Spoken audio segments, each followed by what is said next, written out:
Educational creativity চ্যানেলে সকলকে স্বাগত।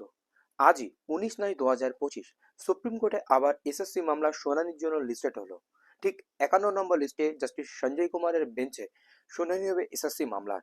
কোন বিষয়ে এই মামলাটি করা হয়েছে আর কি কি মেরিট রয়েছে মামলার, এর অর্ডার কপি কি, এর ব্যাকগ্রাউন্ড কি, বিস্তারিত এই ভিডিওতে বলবো। সেই জন্য ভিডিওটি না কেটে শেষ পর্যন্ত দেখবেন। আর আমার চ্যানেলে নতুন হলে অবশ্যই চ্যানেলটি সাবস্ক্রাইব করে বেল আইকনটি প্রেস করবেন। ডায়েরি নম্বর 5 on 332-2025, অর্পণ বাসু ভার্সেস অরুণ কুমার রয়। অরুণ কুমার রয় হলেন West Bengal central school service কমিশনের সেক্রেটারি। ওনার বিরুদ্ধে মামলাটি হয়েছে। কি মামলা?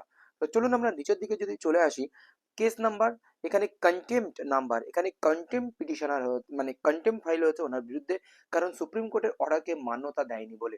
কোন অর্ডারকে মান্যতা দেয়নি বা কোন পয়েন্টের উপর ভিত্তি করে, সেই অর্ডার কপি সহ বিস্তারিত আপনাদেরকে কিন্তু এই ভিডিওতে দেখাবো। ফাইলটি হয়েছে 8/9/2025। এই 1 সপ্তাহ 10 দিনের মধ্যে মামলাটি লিস্টেড হয়ে গেল। Present last listed 19/9/2025। আগামীকাল এই মামলার শুনানি অনারেবল জাস্টিস সঞ্জয় কুমার এবং অনারেবল মিস্টার জাস্টিস অলোক আরাদেব বেঞ্চে। সিরিয়াল নাম্বার 51 রয়েছে মামলাটি, দেখতে পাচ্ছেন। Pending motion hearing fresh for admission civil cases. তো ক্যাটাগরি এখানে রয়েছে পিটিশনার অর্পণ বাসু আর রেসপন্ডেন্ট রাখা হচ্ছে অরুণ কুমার রয়, পিটিশনার অ্যাডভোকেট তালহা আব্দুল রহমান। তো এই হচ্ছে বিষয়। ও তো আমরা যদি নিচের দিকে চলে আসি, কোন মামলাকে চ্যালেঞ্জ করা হয়েছে, সুপ্রিম কোর্ট দিল্লি এবং AC 4840 সিভিল অ্যাপিল নাম্বার 4840/2025, এই কেস নাম্বার উপরে ভিত্তি করে যে অর্ডারটি হয়েছে সুপ্রিম কোর্ট থেকে 3/4/2025 এসএসসি এর, সেটাকে চ্যালেঞ্জ করা হয়েছে এই মামলায়। তো বিষয়টি হলো, এখানে কিছু মামলা আবার ট্যাগেড রয়েছে, আপনারা দেখতে পাচ্ছেন। সেই সেম ম্যাটারে 5 on 889 পুষ্পেন্দু দুবে ভার্সেস বিনোদ কুমার। তো এই মামলা একটি ট্যাগ রয়েছে, সেম মামলা। এছাড়াও রয়েছে কন্টেম অর্পণ বাসু ভার্সেস অরুণ কুমার রয়, যেটা আপনাদেরকে আমি দেখিয়েছি এই মুহূর্তে। এছাড়াও যদি নিচের দিকে চলে আসি, সিমিলার ম্যাটার হিসেবে 5 on 889/2025 সুপ্রিম কোর্ট দিল্লি এবং সিভিল অ্যাপিল নম্বর 4840/2025 3/4/25 জাজমেন্টটি হয়েছিল, সেই জাজমেন্টটাই ফাইনাল এবং স্ট্যাটাস পেন্ডিং রয়েছে। সেই মামলাটিকে কিন্তু জাজমেন্ট চ্যালেঞ্জ, ইয়েস, জাজমেন্টকে কিন্তু চ্যালেঞ্জ করা হয়েছে। যদি সেই জাজমেন্টকে চ্যালেঞ্জ না করা হতো তাহলে কিন্তু এখানে নো দেওয়া থাকতো। কোন জাজমেন্টের উপরে ভিত্তি করে এই মামলাগুলোকে দায়ের করা হয়েছে, সেখানে একাধিক মামলার কথা এখানে দেওয়া থাকতে পারতো, কিন্তু যে মামলার ক্ষেত্রে এখানে নো দেওয়া থাকবে সেটি হয়নি। আর যেহেতু ওয়াই দেওয়া রয়েছে, ইয়েস, এই মামলাটি কিন্তু ট্যাগ হয়েছে বা এই মামলার উপরে ভিত্তি করে কিন্তু তারা সুপ্রিম কোর্টে কন্টেম্প ফাইল দাখিল করেছে। এবার মূল অর্ডার যে 3/4/2025 হয়েছিল, সেই অর্ডার কপি কত নম্বর প্যারাকে কেন্দ্র করে তারা কন্টেম্প ফাইল দাখিল করেছে সেটা আমরা দেখে নিই। চলো, এই হচ্ছে ওয়েস্ট বেঙ্গলের স্কুল সার্ভিস কমিশনের একটি ক্যাটাস্ট্রফিক অর্ডার বলা যেতে পারে। State of West Bengal, Baishakhi Bhattacharya and Chatterjee, যেটি 3/4/2025 সুপ্রিম কোর্ট থেকে হয়েছিল এবং সেখানে 26,000 পরিবারের ঘোর অন্ধকার নেমে এসেছিল। সেই মামলাকে চ্যালেঞ্জ করা হয়েছে সুপ্রিম কোর্টে। কন্টেম্প ফাইল কত নম্বর প্যারাকে এখানে কন্টেম্প করা হচ্ছে সেটা আপনাদেরকে আমি একটু দেখাবো, আপনারা বিষয়টি বুঝতে পারবেন। আমরা যদি 47 নম্বর প্যারায় চলে আসি, স্পষ্ট ওখানে পরিলক্ষিত আছে সেই বিষয়টি।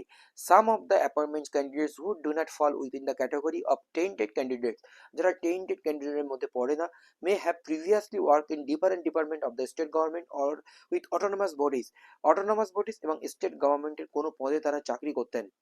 In such cases although their appointments are cancel, তাদের অ্যাপয়েন্টমেন্ট ক্যান্সেল করা হচ্ছে, this candidate will have the right to apply to their previous departments or autonomous bodies to continue in service with those entitles, তারা সেই previous সার্ভিসে ফিরে যাওয়ার বা আবেদন করার তাদের রাইট বা অধিকার রয়েছে, সেটা এখানে সুপ্রিম কোর্ট স্পষ্টভাবে জানিয়ে দিয়েছে। These applicants must be proceeds by the respective government department or bodies with 3 months, 3 মাসের মধ্যে সেটা সম্পন্ন করতে হবে। The candidates will be allowed to resume their position, তাদের সেই পুরানো পজিশনে তাদেরকে ফিরিয়ে নিয়ে যেতে হবে।